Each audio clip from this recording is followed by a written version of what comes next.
हरे Krishna everyone. एक बार फिर से आप लोगों का स्वागत है अमोघ शिक्षा यूट्यूब चैनल पे। आज हम लोग डिस्कस करने जा रहे हैं एनसीईआरटी चैप्टर 1 के matter in our surroundings chapter के पेज नंबर 10 पे जो इन टेक्स्ट क्वेश्चन है उसको आज हम लोग डिस्कस करने जा रहे हैं। 5 क्वेश्चन हैं इस पेज में, तो पाँचों को हम लोग डिस्कस करेंगे। अभी फर्स्ट क्वेश्चन की तरफ चलते हैं हम लोग। Why does a desert cooler cool better on a hot dry day? ये पहला क्वेश्चन है। इसमें पूछा गया है कि डेजर्ट कूलर जो है वो हॉट ड्राई डे, गर्म दिन में क्यों, कैसे ज़्यादा कूलिंग जो करता है वो बहुत बेटर होता है, मतलब बहुत ज़्यादा कूलिंग करता है, ऐसा क्यों? डेजर्ट कूलर क्या होता है ये समझ में आया? डेजर्ट कूलर एक टाइप का कूलर ही है। कूलर फ़ैन हम लोग रखते हैं ना घर में, तो एक टाइप का कूलर ही है जो कि इवापोरेशन को यूज़ करता है कूलिंग करने के लिए। इस टेक्निक को यूज़ करता है, इस मैकेनिज़्म को। तो डेजर्ट कूलर का मरुस्थल से कोई भी लेना देना नहीं है तो उस पर कन्फ्यूज़ नहीं होना है। तो ये डेजर्ट कूलर है, नॉर्मल कूलर है, समझो। अभी वो क्यों हॉट ड्राई डे में बेटर कूलिंग करता है, इसके पीछे का रीज़न हम लोगों को समझाना है। तो चलिए देखते हैं इसके पीछे का कंसेप्ट क्या है। A higher rate of evaporation gives better cooling effect. Evaporation ज़्यादा होगा तो कूलिंग भी ज़्यादा होगी, ये फैक्ट है। लेकिन कैसे? तो इसके पीछे का रीज़न हम लोग अभी देखने जा रहे हैं। How does evaporation cause cooling? तो एनसीईआरटी में क्या दिया हुआ है, इसके पीछे का रीज़न क्या है? तो एनसीईआरटी में एक एग्जाम्पल लेके समझाया गया कि in an open vessel the liquid keeps on evaporating. अगर ओपन वेसल है, ये कोई भी खुला हुआ, तो इसमें अगर लिक्विड है तो ये तो इवापोरेशन इसमें होगा। ठीक है, सिंपल। यहाँ तक इस लाइन को समझ में आ गया कि इसमें इवापोरेशन होगा हमेशा, लगातार keeps on evaporating this liquid. तो अब इसमें आगे क्या है? The particles of liquid absorb energy from the surrounding to regain the energy lost during evaporation. तो जब इवापोरेशन होता है तो एनर्जी तो लॉस होता है, क्योंकि लिक्विड गैस में बदल रही है। तो जो एनर्जी लॉस हुआ है और पार्टिकल जो है लिक्विड का जो पार्टिकल है वो लॉस्ट एनर्जी जो है उसको रीगेन करता है। कहाँ से? सराउंडिंग से एनर्जी एब्जॉर्ब करके, मतलब कि आसपास के जगह से एनर्जी को ये एब्जॉर्ब करता है और एनर्जी को रीगेन करता है। कौन सी एनर्जी को? जो एनर्जी एवापोरेशन होने में लॉस हुई है। सिंपल, समझ में आ गया है? तो आसपास के जगह से जो एनर्जी रीगेन हुआ है, मतलब एनर्जी एब्जॉर्ब की गई है पार्टिकल्स के द्वारा, this absorption of energy from the surroundings make the surroundings cool. आसपास को ठंडा कर देता है। ये तो हो गया कंसेप्ट की इवापोरेशन कैसे कूलिंग करता है। अब जो क्वेश्चन है हमारा, why does a desert cooler cool better on a hot dry day, इसका आंसर क्या होगा? कंसेप्ट तो समझ में आ गया है, अब इसका आंसर क्या होगा? तो आंसर हम लोग देखते हैं क्या होगा। If the amount of water vapor present in air is less, then evaporation is more.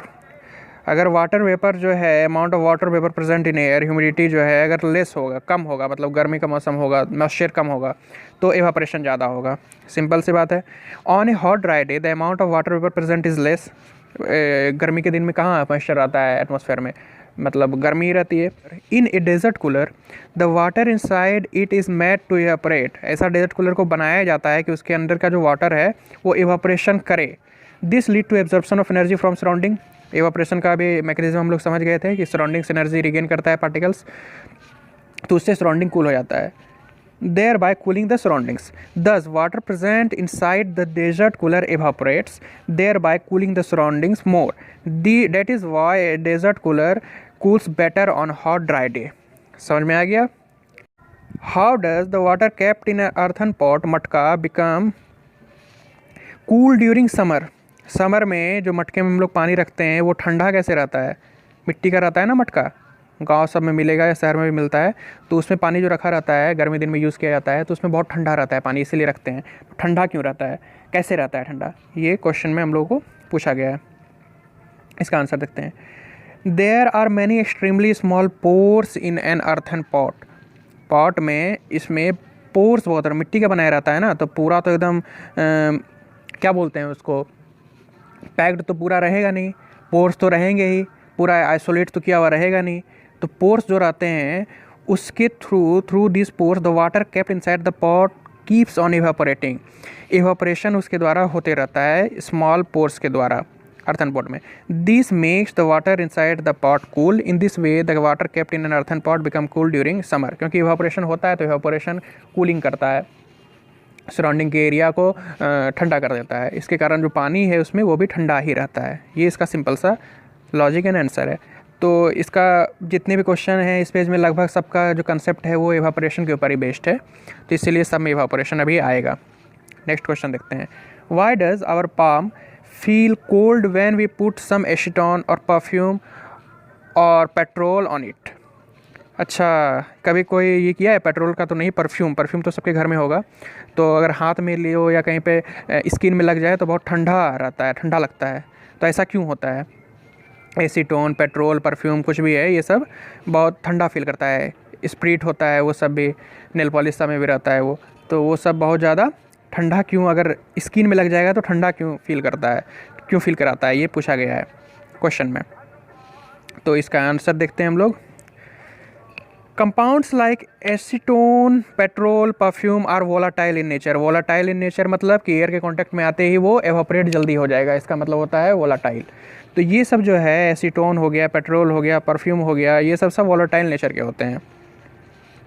When we put some acetone or petrol or perfume on our palm मतलब हथेली, it gets evaporated due to air contact. Air के contact में जैसे आएगा, ये सब तो बोतल में बंद रहता है, लेकिन एयर कॉन्टैक्ट में आने से एवापोरेशन, वोलाटाइल नेचर का है तो जल्दी एवापोरेशन होने लगता है।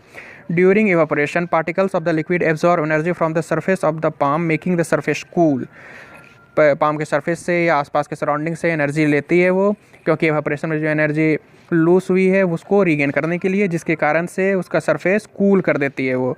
Hence our palm feel cold when we put some acetone और पेट्रोल और परफ्यूम ऑन इट।